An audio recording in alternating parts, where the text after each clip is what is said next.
Bonjour et bienvenue sur Les Clés de la Réno, le podcast qui t'accompagne dans ta rénovation pour aménager et décorer la maison qui te correspond, celle qui te fait rêver. Avec cet épisode, tu t'apprêtes à écouter un extrait d'un épisode passé. S'il t'a plu, je t'invite à retrouver l'épisode dans son intégralité dans les notes de cet épisode. Et retrouve-moi aussi sur Instagram, c'est tout simplement Les Clés de la Réno pour apprécier en images ces partages de bonnes astuces et d'inspiration. Bonne écoute! Oui, on a beaucoup parlé du blanc et des couleurs claires jusque-là, mais une des solutions pour faire entrer la lumière, finalement, c'est aussi de jouer avec les couleurs sombres.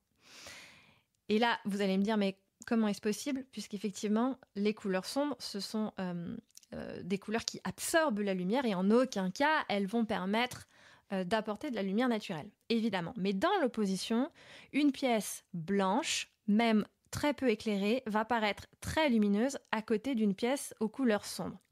C'est l'occasion en fait de jouer avec les couleurs et de créer un trompe-l'œil par la couleur en créant du contraste. Donc par exemple, si on a un couloir qui est peu éclairé et qui a donc très peu de luminosité, et dans lequel on n'a pas la possibilité de faire rentrer. Souvent, moi, ce que j'aime proposer dans ces pièces de passage, c'est d'aller sur une couleur foncée, puisque justement, comme on a bien du mal à y faire rentrer la lumière, de toute façon, autant aller dans l'effet inverse et aller créer quelque chose d'atypique, aller créer une boîte, aller vraiment créer une originalité, quelque chose qui aura beaucoup de personnalité avec une couleur sombre.